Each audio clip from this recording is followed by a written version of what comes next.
Bonjour, c'est Cryptolis, bienvenue dans la quotidienne news, notre rendez-vous matinal du lundi au vendredi pour analyser les news crypto. J'espère que vous allez bien en ce mercredi 7 décembre 2022. Il y a pas mal de choses à traiter ensemble, vous allez voir, mais avant de commencer, comme d'habitude, likez et partagez cette vidéo, ça aide au référencement, et abonnez-vous si c'est pas déjà fait, on attaque tout de suite les news d'hier et d'aujourd'hui. Il y a vraiment beaucoup de choses.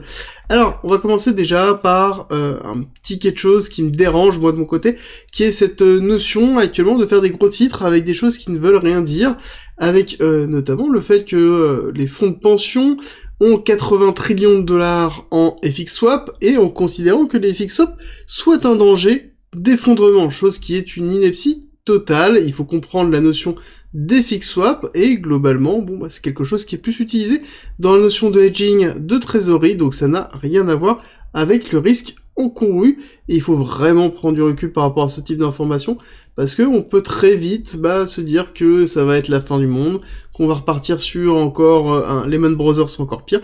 On est très loin, et donc il faut vraiment faire attention à ce type d'infos. Ensuite, on continue avec Ledger qui a fait une grosse annonce, qui a lancé un nouveau produit, qui a annoncé le lancement d'un nouveau produit exactement, qui s'appelle Ledger Stacks, qui est globalement un nouveau hardware wallet, donc un petit peu comme la Ledger Nano, mais qui a une particularité, c'est que il a une vocation à se stacker les uns aux autres. D'accord, le but est d'en avoir plusieurs, voilà, et les mettre en pile de cette façon-là. L'écran lui-même, c'est un écran qui n'est pas rétroéclairé, un peu à l'image du Kindle, et qui est plutôt a priori intéressant. Quand on regarde ce qu'il en est, on voit qu'on a on a un écran tactile dans lequel on a les différentes applications que l'on peut avoir. On a sur la tranche la possibilité, d'avoir justement l'écran qui continue. Et le but vraiment, c'est d'en avoir plusieurs et de stacker. Alors du coup, forcément, c'est pas forcément tous les utilisateurs qui vont avoir ça. Le prix est assez élevé, 279 € TVA inclus. C'est uniquement en mars 2023, mais ça a l'air très intéressant dans la mise en place. Savoir que c'est un wireless charging, en plus je viens de le voir là, donc ça a l'air plutôt pas mal, et on peut custom le dessus, en fait, je pense certainement l'écran de veille, la façon dans laquelle c'est effectué. Et c'est quelque chose qui est un tout petit peu plus épais qu'une carte bancaire, mais qui a la même dimension qu'une carte bancaire. J'ai pris la petite vidéo de Asher qui est en train de jouer avec, et clairement, on voit que ça lui plaît, ça a l'air d'être assez intuitif, l'utilisation, et ça a l'air justement vraiment pas mal, avec notamment la partie aimantée qui permet de valider les stacks. À voir ce que ça va donner sur le long terme. Personnellement, je pense que j'en prendrai un pour tester, pour voir ce que ça donne, mais c'est intéressant. Vous, dites-moi ce que vous en pensez en commentaire. En tout cas, c'est sympa. Ensuite, on continue dans les nouvelles avec l'Angleterre qui annonce une nouvelle régulation crypto qui arrive, notamment pour 2023. On n'a pas trop d'informations dessus. Je vous rappelle que historiquement, il avait été noté que le nouveau Premier ministre voulait favoriser l'expansion des cryptos sur son territoire et aller adapter la régulation à ça.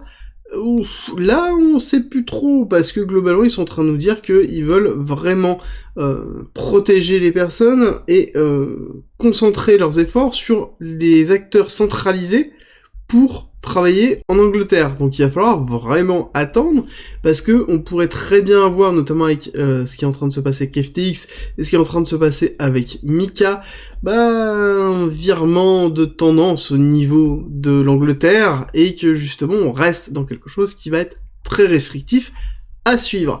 Ensuite, nous avons un tweet de Bitcoin Magazine qui nous remonte l'information comme quoi Strike, donc géant du paiement international, qui est vraiment à la base spécialisé dans l'e-commerce et des solutions maintenant de paiement, et on voit que ils sont en train de travailler avec Lightning Network et Bitcoin dans quelque chose qui permet de pouvoir faire des transactions à zéro frais, notamment dans les devises locales de pays africains, d'accord?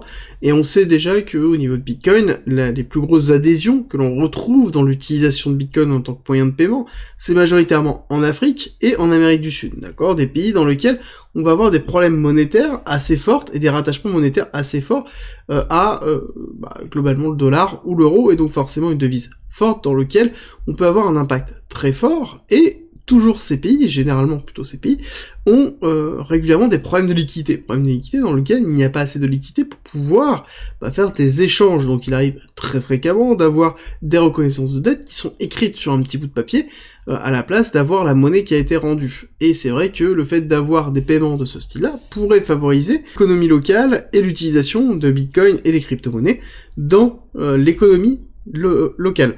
Alors, on va continuer avec un petit quelque chose qui est intéressant. Nous avons un petit tweet assez particulier de Vitalik qui est intéressant parce qu'il y a une certaine tendance en ce moment sur Twitter avec notamment le bot OpenAI qui permet de discuter avec lui, de lui poser des questions et vous construire automatiquement des questions basées sur l'intelligence artificielle et la structuration de données. Lui, il l'a testé à sa façon en justement testant est-ce que ce bot est capable de coder si on lui donne les bonnes instructions. Bon, la réponse est claire, il a fait un post dessus, je vous invite à regarder, c'est très intéressant de voir comment il met en place ça. Si on met des bonnes instructions, oui, il est capable de pouvoir travailler, mais reste quand même très très loin d'un véritable développeur. Il y a une bonne marge de manœuvre, mais ça reste quand même impressionnant quand on regarde ce qui est demandé, même nativement ce qu'il demande. Je ne suis pas sûr qu'il y ait beaucoup de développeurs qui soient capables de le faire, et c'est intéressant de le noter, même s'il termine sa note en disant que bon, voilà, c'est plus un effet de foire, et que, globalement, ça remplacera pas un développeur, je suis d'accord avec lui, mais ça reste quand même assez impressionnant.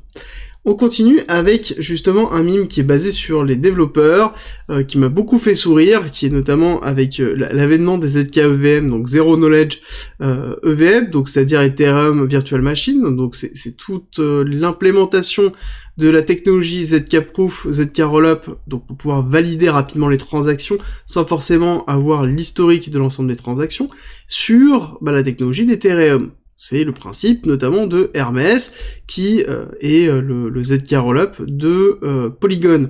Et on a ici le 256, donc c'est-à-dire le KEKAK 256, qui est en fait un algorithme de chiffrage hachage, qui est très compliqué à implémenter a priori en ZK-EVM, et il m'a beaucoup fait rire parce que actuellement c'est vrai que la complexité du ZK-EVM, personne ne comprend à quel point c'est compliqué d'intégrer cette technologie-là dans quelque chose qui existe et qui n'a pas été conçu pour ça.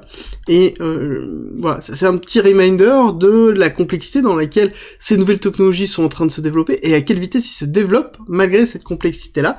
Et c'est pour ça que je voulais vous partager ce petit meme qui m'a beaucoup fait sourire. On continue avec notamment Chainlink qui nous annonce, ça y est, son stacking. Je vous en avais parlé déjà depuis un certain temps, comme quoi certainement ils allaient lancer du stacking. Ça y est, c'est effectué. Et la stacking pool est mis à 25 millions, a priori, et en early access uniquement. À vous de voir si c'est intéressant, mais je pense qu'il va falloir patienter un petit peu le temps qu'on ait toutes les infos. On est vraiment en version 0.1, donc on est vraiment sous une forme d'alpha, et justement Link avait annoncé qu'il voulait impérativement avoir leur propre sécurisation à travers le Link Token, chose qui est intéressant et qui est en train d'être construit. Un autre tweet que je vous partage, que je vous mettrai de toute façon dans le thread Twitter, qui va avec la vidéo, qui est un thread qui est très intéressant, parce que globalement on récupère pas mal d'informations sur la DeFi, et notamment une très belle analyse, enfin en tout cas un retweet de l'analyse effectuée par Nexo qui explique leur business model. Je vous invite à regarder parce que c'est vraiment très intéressant comment une plateforme de lending comme Nexo, pour rappel, j'ai fait une news hier, Nexo qui ne peut plus exercer sa fonction de earning aux États-Unis, on voit que, en l'occurrence, on a quand même une pattern de fonctionnement qui est très instanciée et qui est très intéressante à comprendre pour évaluer les risques. Ensuite, on a pas mal d'autres petites choses, avec notamment Frax Liquid, on a des retweets sur Uniswap, on a pas mal de choses qui permettent d'avoir beaucoup d'informations si on est intéressé dans la DeFi, donc petit tweet intéressant pour ceux qui veulent s'informer, se former. On continue dans les nouvelles avec notamment Genesis, sur lequel on a enfin pas mal de nouvelles qui sont en train de tomber, et bon, c'est pas forcément des très bonnes nouvelles. Globalement, pour faire simple, nous avons plusieurs groupes de créanciers, on savait qu'il y avait Gemini, mais il n'y a pas que Gemini, a priori il y en a d'autres, avec plus de 900 millions de dollars aussi, et qui sont représentés Bon, le problème c'est qu'on ne sait pas qui, mais c'est représenté par des cabinets d'avocats. Alors je vais pas vous donner les noms, on s'en fiche, mais globalement ce qu'il faut comprendre c'est que on a 1,8 milliard de dollars actuellement qui sont réclamés et que potentiellement on peut en avoir plus parce que actuellement ce n'est pas terminé un counting. Donc ça veut dire qu'il y a un troisième groupe dans lequel on ne connaît pas l'impact de Genesis sur leurs assets et je pense qu'on le découvrira au fur et à mesure. Ensuite, nous avons plusieurs petites choses. Alors ça, c'est un petit article de Cryptost qui est intéressant parce qu'on parle des institutionnels qui clôturent massivement leur position short en BTC, et c'est quelque chose qu'on retraitera de toute façon dans la partie technique plus tard. Et au niveau de la personne en question, donc on parle de François Lavial, donc qui est directeur notamment de gestion d'AlphaCap Digital, donc qui est quelqu'un qui connaît plutôt bien le marché institutionnel et qui nous dit actuellement que les investisseurs institutionnels estiment que le marché a déjà pricé la future faillite en cascade de plusieurs autres acteurs crypto, comme par exemple la chute de FTX qui a impacté le marché de 25%, là où celle de BlockFi n'a impacté qu'à hauteur de 3%. Et c'est exactement ce que je vous avais expliqué déjà en vous disant que le marché a déjà cette information, comme quoi il va avoir un effet domino. Donc, le seul effet qui n'est pas pricé, c'est qu'il n'y a pas d'effet domino. C'est la seule chose qui n'est pas pricée. Et il faut bien comprendre que là, ça ne veut pas dire le fait que les investisseurs coupent leur short qu'on est arrivé sur un bottom. Ça veut juste dire qu'ils sont dans une période de prise de profit dans une continuité baissière, ce qui est normal et logique et ce qui est paramétré par défaut. Voilà. Par contre, il est vrai que le marché ne réagit pas aux mauvaises nouvelles actuellement parce qu'elles sont déjà anticipées à partir du moment où on a su que FTX tombait, on savait qu'il allait avoir potentiellement un effet domino, et ce qui a entraîné potentiellement aussi la chute de FTX aussi forte. Si on n'avait pas eu cet effet domino, à ce moment-là, peut-être on n'aurait pas cassé de moins 25%. Il est important de le prendre en compte et de comprendre, en fait, cette schématique qui se trouve derrière. Ensuite, nous avons des bonnes nouvelles pour Polygon, encore et toujours, hein. De toute façon, ils sont dans les bons coups en ce moment, et j'ai envie de le dire depuis 2 ans, quasiment, et à partir de ce moment-là, on peut considérer que c'est plus une capacité à investir et à se faire connaître et à trouver des partenariats, parce que ils ont créé un partenariat avec Warner Music et LGND pour lancer une plateforme de musique Web3 spécialisée de NFT, mais aussi de label Web3, donc ça pourrait être intéressant pour voir ce qui peut se passer.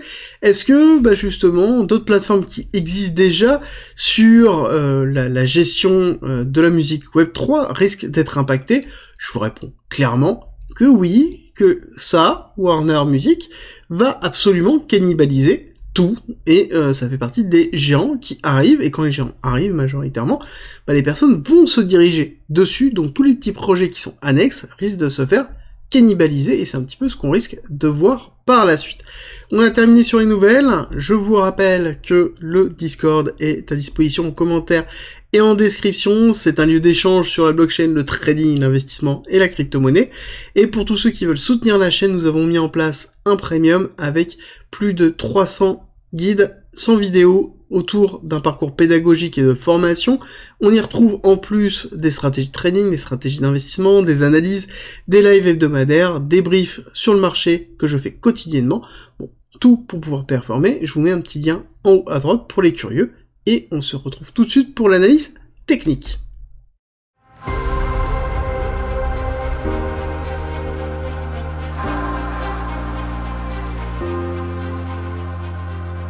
Si tu aimes mon contenu, n'hésite pas, partage, like, ça m'aide énormément, et rejoins-nous sur Discord.